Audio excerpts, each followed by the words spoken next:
주 앞에 예배하러 여러분들의 발걸음 가운데 여러분의 손길에 여러분 가정에 하나님의 은혜와 평강이 충만하게 흘러넘치시기를 주 예수 이름으로 축원합니다. 우리 옆 사람하고 인사하십시다. 오늘이 선물입니다. 예, 우리 한 번 더 할까요?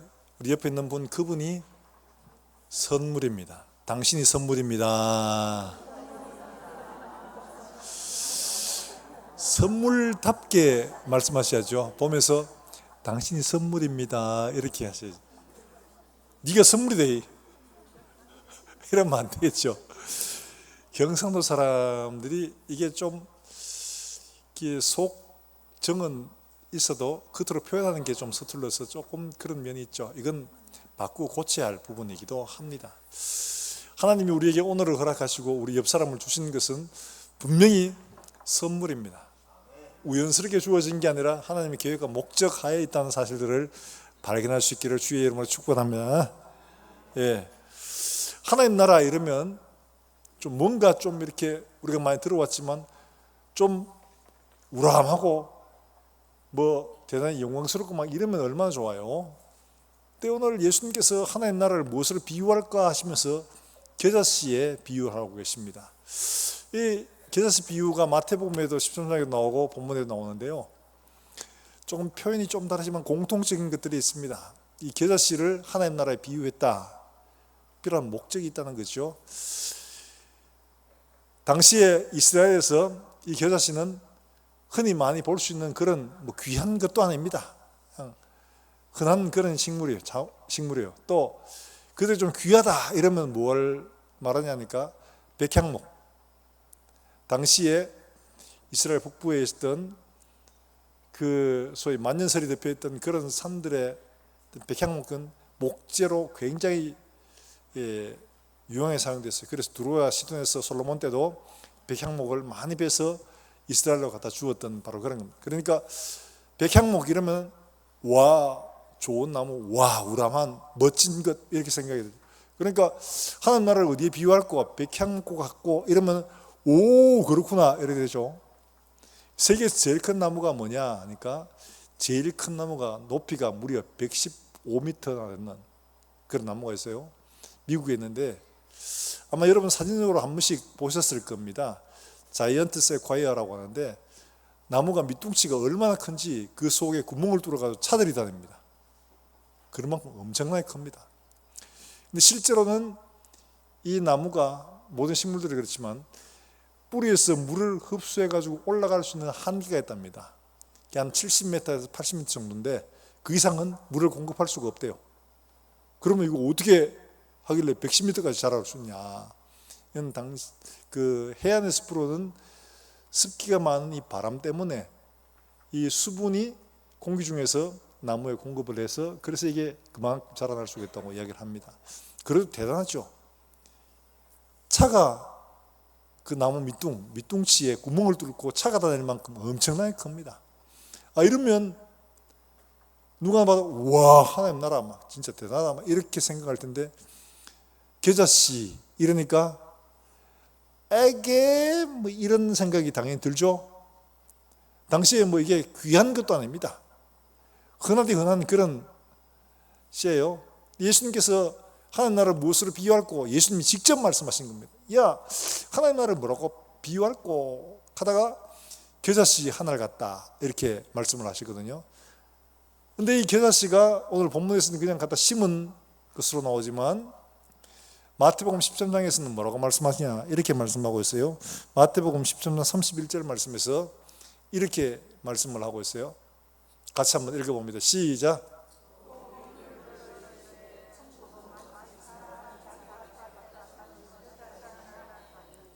똑같죠. 천국은 좀 더 서술을 했는데 사람이 자기 밭에 갖다 심은 겨자씨 뭐 같아요? 하늘. 작은데 그것도 하늘이에요. 하늘. 아니 좀 뭐 말씀하시면 겨자씨 한 말 같으니 뭐 이래도 괜찮은데 겨자씨 하늘 같으니 라고 이야기를 합니다. 모든 나무를 씨보다 작다고 말씀하시면서 그것도 하늘만 자기 밭에다가 일부러 갖다 심었다 이렇게 말합니다. 그러니까 이거는 특별한 의도, 목적을 가지고 있다는 것을 말씀을 하고 있는 거죠. 하나님 나라는 목적을 가지고 심어진 거고 특별한 목적을 가지고 이것을 열매를 기대하고 있다 하는 그런 말씀이거든요. 당시에 주요 곡물이 이 겨자씨가 아닙니다. 밀이나 보리나 이런 것들이 주요 곡물이었고 겨자씨는 어떤 거냐? 해봅시다. 양념이었어요. 양념. 그런데 굳이 이 양념을 그렇게 말씀하실 필요가 있을까? 아마 시골에서 자라보신 분들은 다 아실 겁니다. 옛날에 시골에서 밭을 작물을 키울 때 그러잖아요. 콩을 심고 뭐 다른 걸 심을 때 사과밭에도 또 이를 심을 때 고를 만들어서 다른 한쪽에 뭐 심죠? 깨도 심고 뭐 고구마도 심고 콩도 심고 뭐 그렇잖아요. 달리 말하면 의도적으로 주인이 특별한 목적을 위해서 그걸 심고 있다 하는 바로 그런 표현입니다. 자, 왜 그렇게 겨자씨를 비유를 하셨느냐? 겨자씨를 말씀하실 때 또 이게 무엇을 가지고 있느냐 하는 것들을 표현하시는 게 바로 생명력에 대한 것들을 말씀을 하고 있어요. 생명력을. 이 32절 말씀에 예수님이 이걸 분명히 표현하고 있죠. 32절에 이렇게 말씀하고 있습니다. 같이 읽어봅니다. 시작.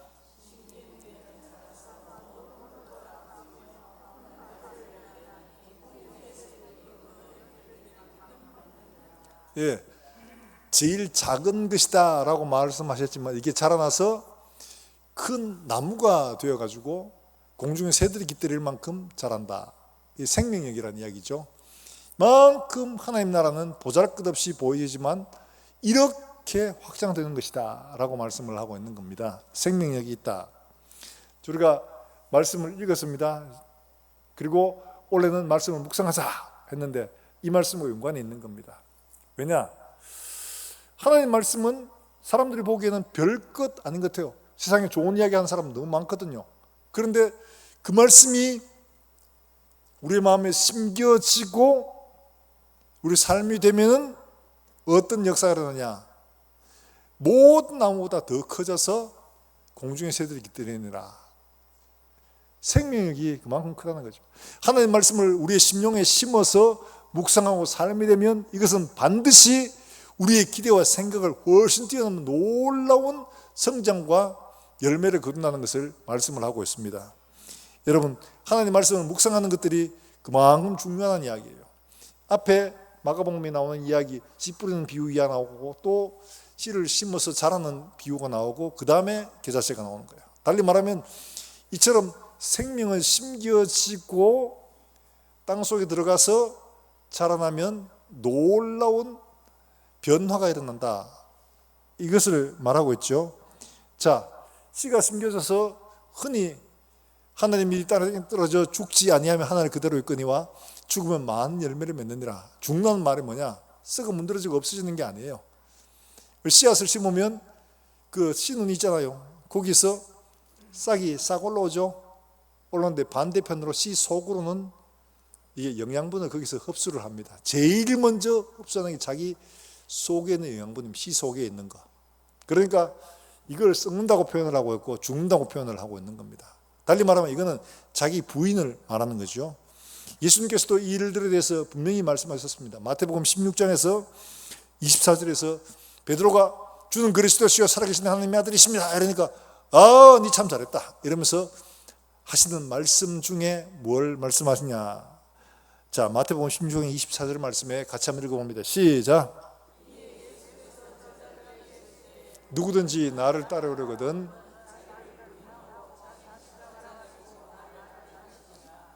아멘. 자기 부인, 자기 십자가를 이야기합니다. 하나님 말씀이 우리의 심령 속에 심겨지면 자기 부인, 자기 십자가가 있어야 되는 거죠. 자기 내면 속에서 성장과 성숙이 이루어져 가야 한다는 것을 말씀하고 있는 거죠. 달리 말하면 다른 종교들, 불교, 무슬림, 자기 부인 이런 거 없습니다. 그냥 열심히 빌어가 신을 감동시켜서 어떻게 내가 원하는 거 받아내기만 하면 되는 거예요. 근데 기독교는 희한하게 자기 부인 이걸 강조하고 있어요. 네 속에서부터 너를 부인하는 그 작업이 너를 성숙하게 하고 성장하게 한다. 이것 없으면 주를 따라갈 수가 없다. 이걸 말씀을 하고 있어요. 예수 믿는 건 뭐냐? 내 속에 자기 부인입니다. 자기 부인하면 예수를 따라갈 수가 없습니다. 열매를 맺을 수가 없고 자랄 수도 없고 성숙할 수도 없다. 분명히 주님 말씀하고 있는 겁니다. 많은 예수 믿는 사람들이 왜 그리스도의 빛이 되지 못하느냐? 자기 부인하지 않고 예수 믿는 걸 똑같이 다른 종교처럼 열심히 예수님께 빌어가 하나님을 빌어가 내가 원하는 거 얻으려고 하는 바로 이것 때문에 그렇다는 거예요. 자기 부인이 없으니까 성숙과 성장이 이루어지지 못하고 열매를 거둘 수가 없다는 거예요. 예수님은 분명히 이 사실을 이야기하고 있습니다. 하나님의 말씀을 믿고 순종함으로 말미암아 우리의 삶들 속에서 말씀이 자라나게 되면, 삶이 되면 놀라운 성장과 성숙이 열매가 맺어질 수 있다. 이걸 분명히 말씀하고 있습니다. 그래서 바울도 우리에게 말씀하고 있죠. 뭐라고 말하느냐? 고린도전서에서 분명히 말씀합니다. 고린도서 3장 16절과 17절 말씀에서 바울이 뭐를 말씀하고 있냐? 바로 이거예요. 고린도전서 3장 16절과 17절 말씀 같이 한번 봅니다. 고린도서 3장 6절입니다. 6절로 7절입니다. 같이 읽습니다. 시작.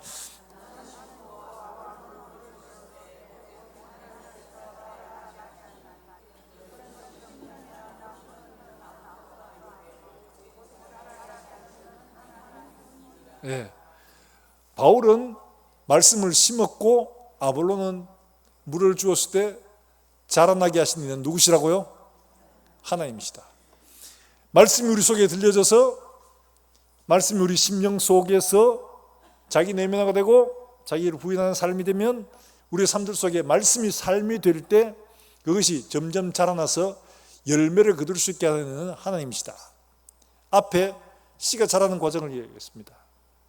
싹이요 이삭이요 이삭이 곡식한 열매다 말하는 것처럼 이 자라는 과정들은 분명히 하나님이 하시는 과정이다. 내가 자기 성찰해서 열심히 돌을 닦아서 자라는 게 아니라 말씀이 삶이 될 때 변화가 일어나고 열매를 거두게 되는 것은 하나님이 하시는 일들이다. 이렇게 말씀을 하고 있는 겁니다.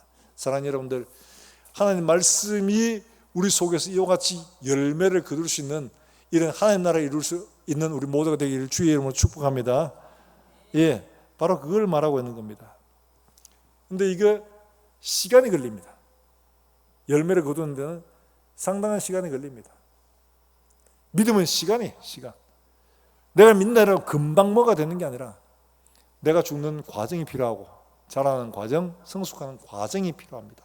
아브라함도 하나님이 갈대아우르에서 불러내셨을 때 금방 믿음이 완성된 게 아니라 그의 믿음이 하나님이 인정하시는 것은 창세기 22장에 갔어야 이삭을 제물로 드릴 때야 하나님이 마침내 인정하시잖아요. 긴 시간입니다.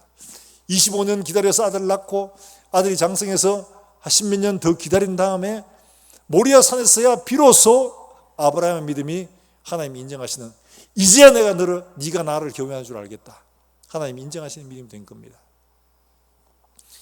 우리의 믿음이 때로는 금방금방 자라고 싶고 열매를 금방 거두고 싶어도 하나님이 이런 긴 과정을 통해서 우리를 연단하시고 변화시켜 가시고 나중에 열매를 거두게 될 때가 있다는 것을 말씀을 해주고 있는 겁니다. 긴 시간이지만 반드시 열매를 거두게 된다는 것을 우리에게 말씀을 하고 있는 거죠. 사랑하는 여러분들, 이와 같이 예수 그리스도의 생명으로 말미암아 우리의 삶에 하나님이 우리를 판단하실 때 풍성한 열매를 하나님 앞에 드릴 수 있는 우리 모두가 되기를 주 예수의 이름으로 축원합니다. 지금 당장 없어도 실망하지 마세요. 아브라함도 그랬습니다. 자기 아내 사라를 누이라고 이렇게 자기 목숨 위해서 거짓말하고 막 변명하고 이러다가 두 번이나 창피를 당했잖아요. 애방 바로한테 한 번 당하고 그 다음에 얼마 안 돼가 또 아비멜렉에게 창피를 당하고, 아브라함이 모든 면에서 다 성실하고 성공적으로 믿음을 이루어온 게 아닙니다. 그게 엎어지기도 하고 넘어지기도 하고 이런 과정들을 거쳤던 겁니다. 때론 우리가 실수하고 이래가 되겠나 싶은 이런 마음이 들어도 하나님의 말씀을 따라 믿음으로 꿋꿋이 걸어가면 하나님께서 마침내 모리아산에서 우리에게 인정하시는 은혜를 더해 주실 줄로 믿으시기를 주 예수의 이름으로 축원합니다. 예, 이게 바로 생명력이라는 거예요. 긴 시간 동안 생명력이라면, 제가 옛날에 한번 말씀드린 건데, 제가 청년 때 수련 장소를 구하러 여러 교수를 다니다가 여기 경주의 기북이라는 곳에 한 교회, 시골 교회예요. 기북교회라고. 그 교회에 갔다가 정말 희한한 걸 봤습니다. 뭘 봤냐? 돌절구예요. 돌절구 알죠? 돌로 만든 절구. 근데 그 목사님이 오셔가지고 하신 말씀이, 학생이 이거 봤어요? 이러면서, 뭐요? 이러면서 보니까 절구 안에 봐봐요. 절구 안에 보니까 거기에 돌절구가 뭐 크질 않잖아요. 근데 거기에 요만한 용이 한 마리 자라고 있었어요. 라고 말하면 안 믿겠죠, 그죠? 그게 요만한 크기의 소나무가 한 그루 자랐어요. 여러분, 돌절구 안에 소나무가 자라는 거 여러분 못 보시잖아요, 그죠? 저도 그거 처음 봤어요. 돌절구 안에 소나무가 자라고 있더라고요. 그래가지고 깜짝 놀라가지고, 어떻게 여기에 소나무가 자랍니까? 이러니까 이게 자기가 왔을 때도 아주 조그만 했대요. 이게 점점 커져가지고 한 이 정도 컸다고 얘기해요. 그래서 이야기가 소문이 나니까 사람들마다 수석하는 사람들이 어느 날 끝이 와가지고 전부 다 막 그때 돈으로 300만 원, 400만 원 주겠다고 막 하는 거예요. 그때가 86년, 7년도니까 그때 뭐 등록금이 저희가 뭐 40만 원, 50만 원 이럴 때니까 몇 천만 원이죠. 주겠다고 하는데 안 팔았다는 거예요. 팔지요, 왜? 시골교회 어려운데 절구 하나 팔아가지고 지금 같으면 몇 억씩 되는 건데 어떻게 그러냐고 하니까, 이게 원래 소나무 씨앗이 떨어졌고 거기에 소나무 이파리들이, 갈비라고 말하죠 우리가, 그게 있어가지고 있는데 어느 날 보니까 조그마한 게 올라오더랍니다. 이게 뭐 자랐겠나 이래 싶은가 놔뒀는데 그게 세상에 이렇게 자라가지고 이랬다고 얘기를 하는 거예요. 등산 가다 보면 그런 일을 한 번씩 봅니다. 등산을 가다 보니까 바위가 있어요. 큰 바위가 있는데 그 바위 옆에 소나무가 그렇게 자라는 거예요. 그러니까 제가 흙이 있나 싶어가 유심히 봤습니다. 막 나무로 흑식하면서 보니까 없어요. 근데 거기에 뿌리를 내리고 붙어가지고 있는 거예요. 와, 생명력이라는 건 정말 대단하구나. 정말 대단하구나 싶더라고요. 하나님의 말씀의 생명력은 이런 것처럼 죽음도 넘어서는 놀라운 생명력이 있음을 믿으시길 바랍니다. 이런 생명력을 주님이 지금 말씀하고 있는 겁니다. 예수님이 겨자씨 하늘 같은 믿음 이랬을 때 이건 놀라운 생명력이 있다. 결코 굴하지 않는다. 이거 언제 증명됐어요? 초대교회에서 이게 증명이 됐습니다. 초대교회에서 많은 사람들이 예수 믿는다고 박해를 당하고 죽음에 내몰려도 이들이 결코 꺾이지 않는 겁니다. 사람들이 너무 놀랐어요. 아니 어떻게 저럴 수가 있나? 자기 목숨 아깝지 않냐? 근데 그들이 말합니다. 뭐라고? 우리에게는 천국이 있다. 죽음을 두려워하지 않는 겁니다. 아들이 사자의 입속에서 자연하게 죽어가도 결코 흔들리지 않는 겁니다. 그러니까 로마 사람들이 보고 기절하는 겁니다. 아니 어떻게 저럴 수가 있나? 어떻게 자기 자식이 자기 눈앞에서 그렇게 먹히는데도 믿음을 버리지 않는가? 도대체 저 속에 뭐가 있어 저럴까?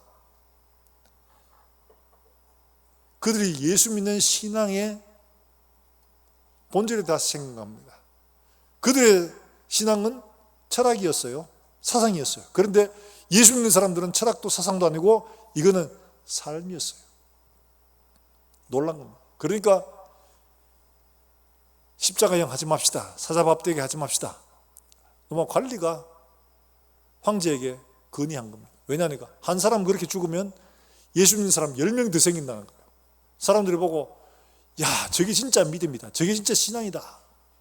우리도 저런 믿음 가져야지. 이러면서 예수를 믿게 되더라는 거예요. 생명력은 상황, 환경을 탓하지 않습니다.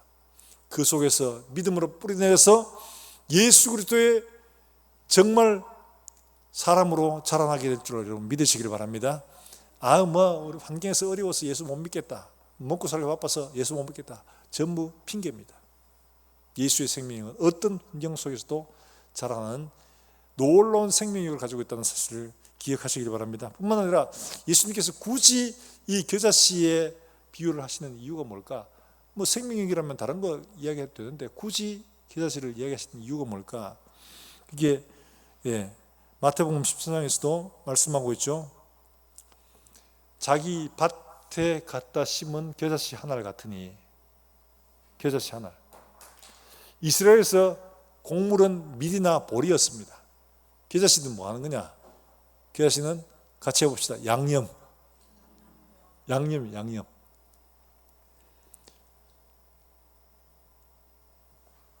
달리 말하면 이거는 주인이 특별한 목적을 가지고 자기 밭에서 길러서 자기가 사용하려고 갖다 심은 거라는 겁니다. 그게 뭘 하는 목적이냐? 양념이라는 것이요. 이게 아주 우리에게 가르치는 바가 큽니다. 예수님 말씀하셨죠. 뭐라고? 마태복음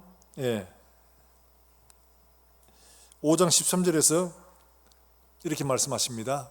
5장 13절 말씀 같이 읽어봅니다. 시작.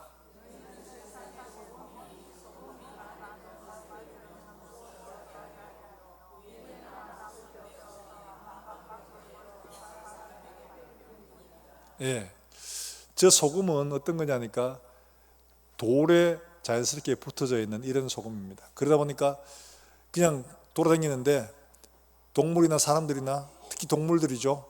소금을 먹어야 됩니다. 그래서 소금을 핥아 먹다 보니까 저게 녹아가지고 이제 더 이상 소금이 없으면 이제 다 빨아먹은 거죠. 다 빨아먹고 남은 것들은 밖에 버려지게 됩니다. 바로 그걸 말하는 겁니다. 소금은 양념입니다. 양념. 너는 세상의 양념이다. 이게 세상의 빛이다. 좋아요. 그런데 세상의 양념이다. 기분 별로 안 좋습니다. 그런데 예수님이 우리를 보고 너는 세상의 양념이다. 맛을 내게 하는 존재다.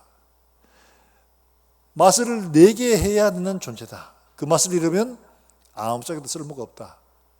너희 존재 목적이 양념이야. 양념.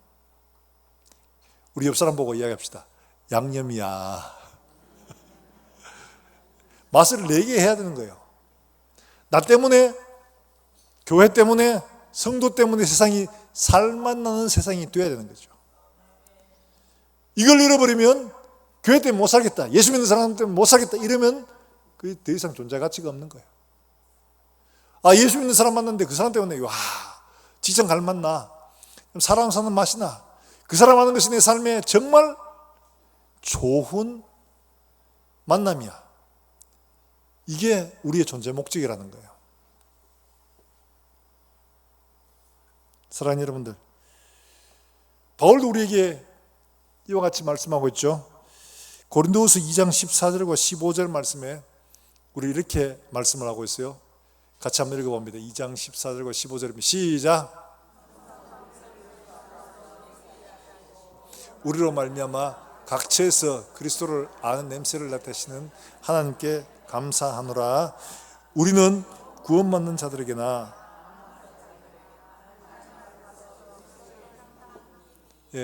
그리스도의 뭐라고요? 우리는 그리스도의 향기입니다. 내 향기 아닙니다. 착각하면 안 됩니다. 많은 사람들이 자기 향기를 풀려고 하죠. 자기의 영향력, 자기의 인격, 자기의 성공, 전부 다 자기를 나타내고 전하려고 합니다. 그런데 우리는 우리의 삶을 통해서 누구의 향기를? 그리스도의 향기를. 누구에게? 망하는 자들에게나 예수의 생명을 가진 자들에게나 우리는 그리스도의 향기다. 그리스도의 향기. 우리의 삶의 목적이 그리스도를 아는 냄새를 각 처에서 풍기는 것이 우리의 사명이라는 겁니다. 이걸 기억해야 됩니다. 내가 잘난 것, 내가 잘하는 것, 내가 능력 있는 것, 나의 부와 능력과 권력을 자랑하는 게 우리의 삶의 목적이 아니라 나를 통해서 사람들이 예수님을 알도록 하는 것이 우리의 삶의 목적이라는 겁니다. 이거 나중에 하나님 판단하실 겁니다. 나를 통해서 얼마나 많은 사람들이 예수를 알게 됐는가, 나를 통해서 얼마나 많은 사람들이 예수님의 향기를 맡을 수 있게 됐는가 판단하실 겁니다. 우리가 풍기는 냄새가 나의 악취인지 그리스도의 향기인지 우리가 잘 생각해야 됩니다. 왜 향기가 나지 않을까? 잘 생각해야 됩니다. 중요한 것은 이 겨자 씨로 있을 때는 그냥 향기를 내지 않습니다. 어떻게 돼요? 깨는 어떻게 해야 돼요? 깨를 볶아가지고 그 다음 어떻게 해요? 기름을 짜야 되죠. 그겁니다. 겨자 그냥 향기 나지 않습니다. 짓이겨야 됩니다. 달리 말하면 겨자가 향기를 내기 위해서, 양념으로서 가치를 발하기 위해서 짓이겨지고 깨어져야 되는 거죠. 달리 말하면 그리스도인들이 언제 그리스도를 아는 냄새를 풍기느냐? 깨어지고 무너지고 짓이겨지고 무시당하고 이럴 때 진짜 그리스도를 아는 냄새를 풍기는 거예요. 주님 그거 싫어요. 사람들이 나를 무시하는 거 싫어요. 내 깨지는 거 싫어요. 나 온전하게 있고 싶어요. 그러면 그리스도의 냄새를 풍기지 못합니다. 깨어지고 무너지고 밟힐 그때에 우리가 그리스도를 아는 냄새를 풍길 수 있다는 것을 초대교회가 그대로 보여줬습니다. 그들이 박해를 당하고 어려움을 만나고 고난을 당할 때 그때 사람들이 그리스도를 아는 냄새를 맡은 겁니다. 어떻게 저럴 수가 있어? 죽음도 두려워하지 않고 자기가 위험한 줄 알면서도 병든 사람 돌보고 자기가 손해인 줄 알면서도 쏘가주고 자기가 위험한 줄 알면서도 기꺼이 자기 것을 내주는 이런 사람을 통해서 아 진짜 그리스도인이구나.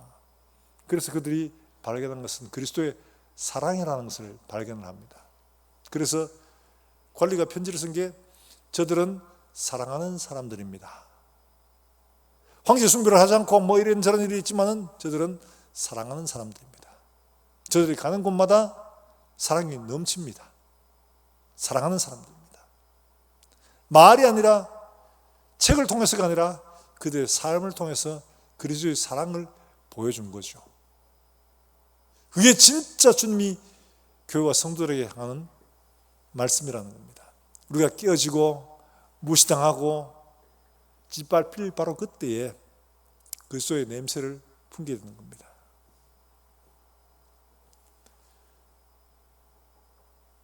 북한의 무산 탐방에서 사람 죽고 갈 때 그것을 본 분이 나중에 탈북해서 간증을 하는데 그래요. 사람을 그냥 죽이지 않습니다. 건장한 놈 술 마시게 한 다음에 그 있는 사람을 밟아 죽이도록 합니다. 막 부러지고 터지고 막 이럴 때 그 사람들이 신음처럼 내뱉은 말, 처음엔 그게 뭔지 몰랐어요. 아니 저 상황에서 어떻게 노래를 하나 이랬는데 내 주를 가까이 하게 하면 십자가 짐 같은 고생일세. 처음에 그게 뭔지 몰랐어요. 근데 나중에 남한에 와서 교회를 가서 들어보니까 어디서 많이 들어본 멜로디라. 딱 보니까 옛날에 그때 거기서 그 사람들이 밟혀 죽으면서 불렀던 찬송이라는 것을 알게 된 겁니다. 저들은 그런 환경 속에서도 내 주를 가까이 하게 하면 십자가 짐 같은 고생일세. 당신이 이해를 못했죠. 어떻게 저런 상황에서 저런 노래를 부를 수가 있나? 어떻게 저런 상황에서 저렇게 할 수가 있을까? 못했지만 그때는 충격이었다는 거죠. 그런데 나중에 알고 보니까 그리스도인이 그런 상황 속에서 찬송할 수 있는 힘은 영혼이 없으면 예수님이 없으면 절대 할 수 없는 일이다. 예수님의 힘이라는 게 얼마나 큰지를 발견하게 된 거죠.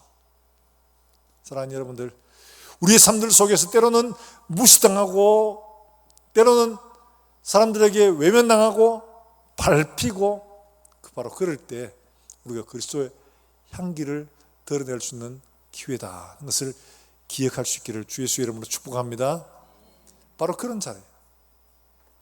그럴 때 이 겨자가 제 맛을 내고 제 향기를 낼 수가 있는 겁니다. 그리스도인들은 바로 이런 사람으로 부름받았는 거죠. 그래서 교회 역사가 쭉 증명하는 것은 교회는 박해를 만날 때마다 무너지지 않고 오히려 더 예수의 생명을 전파하고 증거하고 확인시켜 주었다는 것을 역사가 가르치고 있습니다. 그래서 기독교 역사는 피의 역사라고 이야기합니다. 박해를 받을 때 진짜 그들은 내가 그리스도인임을 증거했다는 거예요. 죽음 없이 복음 전파 없었고 죽음 없이 예수 향기 없었다는 거예요. 사랑하는 여러분들, 우리 속에 예수가 다시 한번 선명하게 확인해 보시기를 바랍니다. 내 속에 천국 소망이 분명한가 확인될 수 있기를 주 예수의 이름으로 축원합니다. 그래야지만이 나를 통해서 예수의 복음이, 천국 복음이 증거될 수가 있는 거죠. 그렇지 않으면 절대로 할 수가 없는 겁니다.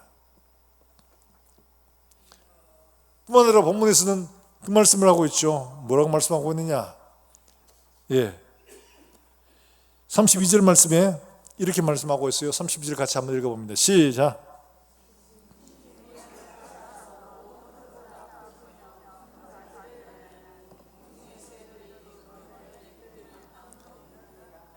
아멘. 자, 기왕이면 예수님이 비유하실 때 이 겨자씨가 말이야 자라가지고 갑자기 성질이 변해가지고 백향목으로 바뀌었어. 그래가 막 우람하게 자랐어. 그래서 왕궁도 짓고 성전도 짓고 하는 큰 제목이 됐어. 여러분, 요게 해피엔딩일까요? 새들이 와서 깃들였다, 이게 해피엔딩일까요? 우리가 생각하는 것은 큰 것, 넓은 것, 많은 것, 이게 우리 생각하는 거예요. 그래서 예수님이 기왕이면 겨자나무가 자라가지고 목재가 돼가지고 막 정말 성전을 짓고 궁궐을 짓는 훌륭한 목재가 됐다, 뭐 이러면 좋을 텐데 기껏해가 뭐라고? 새들이 와서 깃들이느니라. 새들 걔들 안 와도 돼요. 걔들 안식처 만들어주려고 하는 게 아니거든요. 그런데 부속으로 만들어지는 게 뭐냐? 새들이 와서 쉬고 가게 됐다. 예수님이 이렇게 말씀하고 있습니다. 달리 말하면 예수님은 우리가 말씀에 순종해서 자라날 때에 우리의 삶을 통해서 소위 말해서 보잘것없는 사람, 별 볼 일 없는 사람, 주의하지 않는 사람, 이런 사람들의 그늘이 되고 쉼터가 된다 하는 것을 말씀하고 있어요. 우리의 삶을 통해서 다른 사람들에게 안식을 주고 쉼을 주는 사람인가? 그렇지 않으면 나의 우람한 근육, 나의 영향력, 나의 부, 이거 자랑하는 사람인가? 예수님이 세례요한을 말씀하실 때 너가 뭘 보려고 광야로 나갔더냐? 고운 옷 입는 사람이냐? 말씀하셨죠? 그 사람은 다 왕궁에 있다. 세례요한은 어떤 사람이다? 여자가 낳은 자 중에 이보다 큰 사람이 없다. 달리 말하면 너희 눈에 보잘것없어 보여도 너희 눈에 보잘것없어, 천국에서는 그만큼 한 사람이 없다. 여자가 낳은 자 중에 세례요한만큼 큰 사람이 없다. 달리 말하면 사람들이 보기에는 별것 아닌 것처럼 보여도 하나님은 반드시 그 사람이 천국에서 큰 자라는 것을 말씀을 하고 있는 거죠. 이야기가 우리에게 주시는 말씀들이 있습니다. 그게 뭐냐? 성경은 절대로 가난하고 외로운 이런 사람들을 외면하지 않습니다. 이들에 대한 배려를 반드시 명령을 하고 있습니다. 자, 신명기 말씀 한번 볼까요?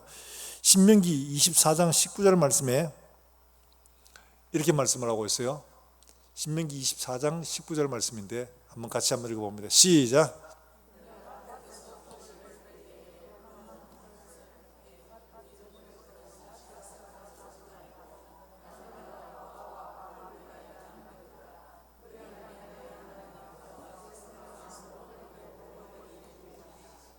아멘. 자, 여러분 다 어르신들은 농사를 지어 살죠. 밭에 곡식을 추수할 때 어떻게 깨끗하게 모퉁이같이 싹 베야 됩니까? 남겨둬야 됩니까? 말씀을 해보세요. 남겨둬야 돼요? 다 베야 돼요? 싹 다 베잖아요. 그 다음에 떨어진 이삭은 어떻게 해야 돼요? 다 주워와야 되죠. 남겨둔 사람 없죠. 이게 사람의 법이에요. 그런데 예수님은, 하나님은 이스라엘 백성에게 추수할 때 반 모퉁이까지 다 베지 말고 반 모퉁이에 남겨놔라. 아예 그냥. 왜? 고아와 과부와 객을 위해서 남겨둬라. 이 사람들은 땅도 없고 스스로 벌어먹을 힘도 없다. 그들을 불쌍히 여겨라.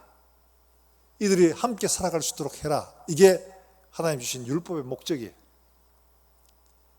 그러니까 절대로 과부와 고아와 객을 버려두지 않는 겁니다. 그들을 배려하시는 게 하나님의 목적입니다. 이게 율법이에요. 누가복음에서 이런 이야기가 나오죠.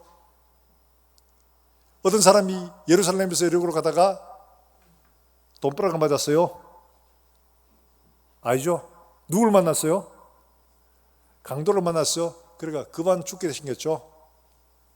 그런데 거기에 지나가던 제사장이 있었어요. 제사장이 어떻게 했어요? 모른 척하고 지나가 버렸죠. 그 다음에 레위인이 있었어요. 그 역시 마찬가지로 지나갔습니다.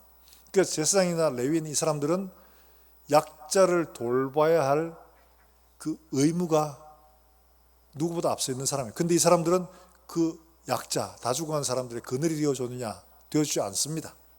지나가 버립니다. 내가 손해가 있을까 싶어가. 그런데 사마리아 사람만이 이 사람의 그늘이 되어주죠. 사마리아 사람만이 그 사람의 그늘이 되어줍니다. 달리 말하면 주님이 원하시는 것은 해야 할 마땅한 도리가 있는 사람임에도 불구하고 그걸 하지 않는 사람, 그 사람이 아니라 마땅히 해야 할 그늘을 들이워주는 사람이 진짜 주님이 원하시는 사람이다. 그래서 누가복음 10장 37절 말씀에서 이렇게 명령하고 있습니다. 같이 한번 읽어봅니다. 시작. 이르되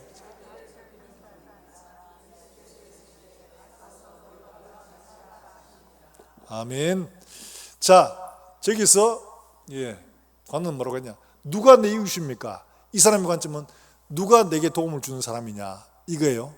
근데 예수님의 관점은 누가 네게 도움을 주는가를 생각하지 말고 네가 먼저 가서 도움을 줘라 이 말씀을 합니다. 그래서 선한 사마리아의 비유는 누가 내 이웃인가를 찾는 게 아니라 내가 누구의 이웃이 될까를 고민하게 만드는 책입니다. 바로 그 이야기예요. 바로 오늘 본문의 이야기도 그렇죠. 내가 누구의 이웃이 되어야 될까? 내가 누구의 그늘이 되고 내가 누구의 쉼터가 되어야 되는가? 이게 주님이 진짜 원하시는 뜻이라는 거죠. 사람들은 자기의 경건과 재력과 권력을 자랑하고 그 속에 사람들이 깃들이기를 바라지만 사람들이 그거 하지 않습니다. 그런데 예수님은 보잘것없는 바로 이런 나무를 통해서 사람들이 그늘이 되어줄 것을, 이웃이 되어줄 것을 명령하고 계신 거죠. 예수님 마지막 판단도 그렇잖아요. 양과 염소를 갖다 놓고 너희가 이럴 때 안 했다 이러면서 말씀하시는데 그때 염소들이 뭐라고 합니까? 우리가 언제요? 다 했는데 그러잖아요. 그때 예수님이 이 지극히 작은 수호자 중에 한 사람에게 한 것이 곧 내게 한 것이다. 그 새들에게 베푼 그 은혜가 곧 예수님에게 한 것이다 라고 말씀하고 있는 겁니다. 달리 말하면 크고 사람들 보기에 화려하고 대단히 보이는 그게 주님에게 한 게 아니다. 착각하면 안 됩니다.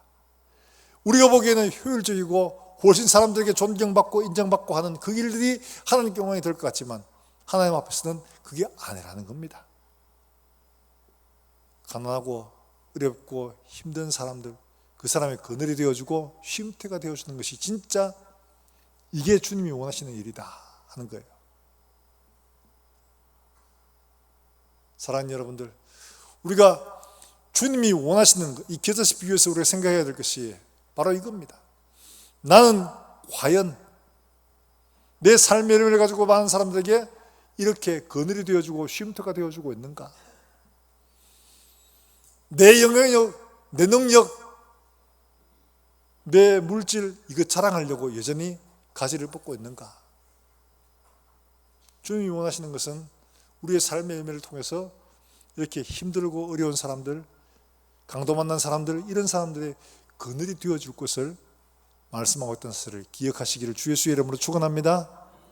그 일들은 자유부인 없이 깨어짐 없이 불가능한 거예요.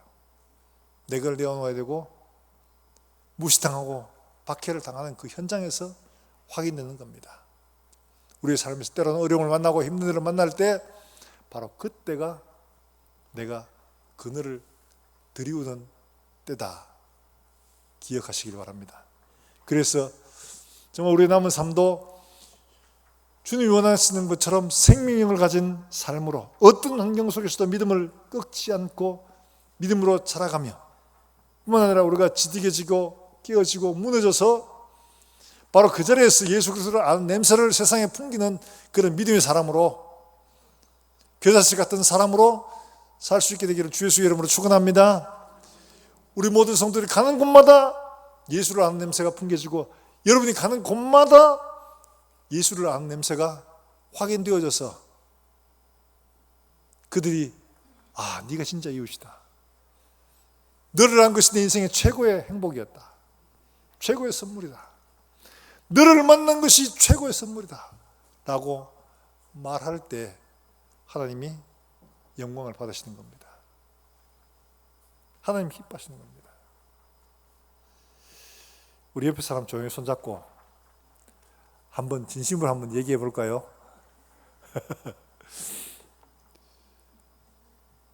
고마워. 네. 고마워. 네. 서로가 서로에게 축복이 되는 이런 우리 모든 성도들 되시기를 주 예수의 이름으로 축원합니다. 이 시간 우리 함께 찬송하고 기도하겠습니다.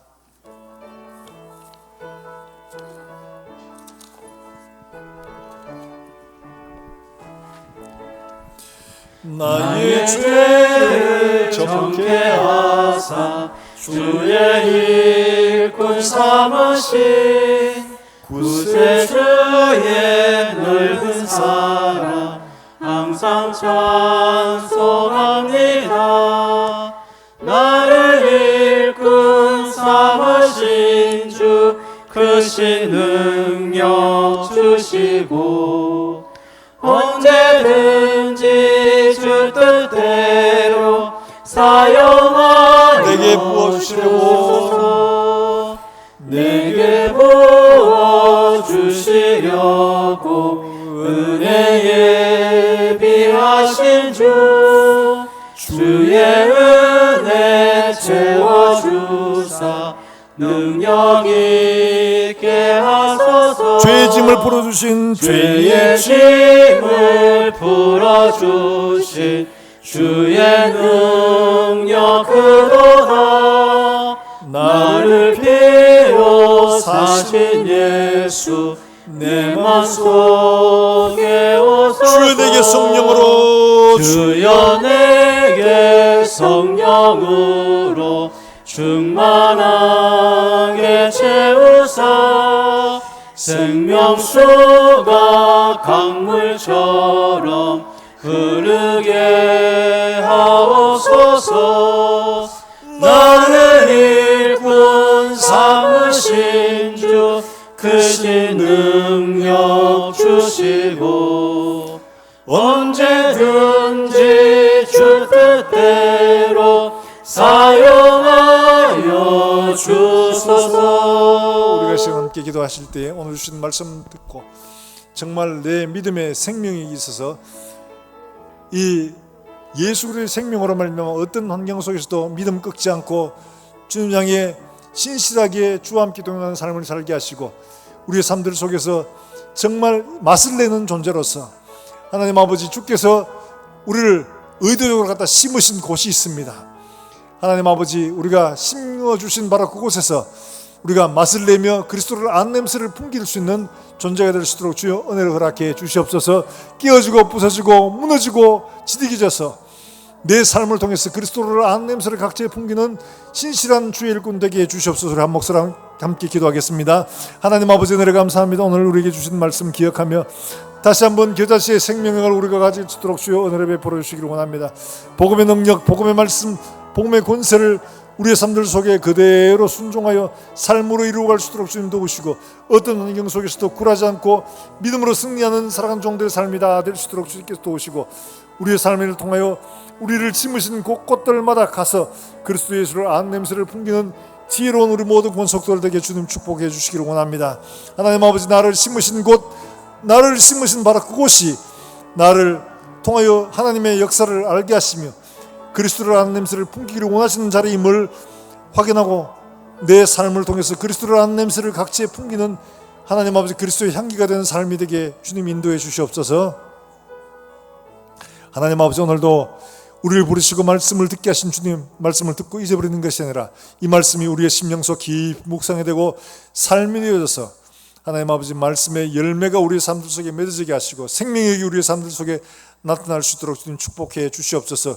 우리를 심으신 곳곳들마다 우리 가서 그리스도를 아는 냄새를 각지에 풍기는 우리 모든 성도들의 삶이 될 수 있도록 주님께서 인도해 주시기를 원합니다. 하나님 아버지 오늘도 우리 아이들 말씀으로 잘 자라나서 하나님 말씀 앞에서 푸른 감람나무처럼 하나님의 전에 자라는 귀한 우리 아이들 될 수 있도록 주님 축복하시며 하나님 아버지 오늘도 주 예수의 복음을 들고 전한 사랑하는 선교사들의 가정과 사역을 통해서 오늘도 놀라운 생명 역사가 일어날 수 있도록 하시며 또 한 주간을 살아가는 사랑하는 종들의 삶의 현장 속에 하나님 함께 하시고 그들 가정과 일터에서 하나님을 아는 냄새를 각지에 풍길 수 있도록 주님 축복해 주시옵소서. 많은 사람들이 우리 삶에 깃들이고 쉼을 얻고 안식을 얻는 놀라운 은혜의 역사들이 종들의 삶을 통해서 일어날 수 있도록 주님 축복해 주시기를 원하옵고 예수님의 이름으로 기도합나이다. 아멘.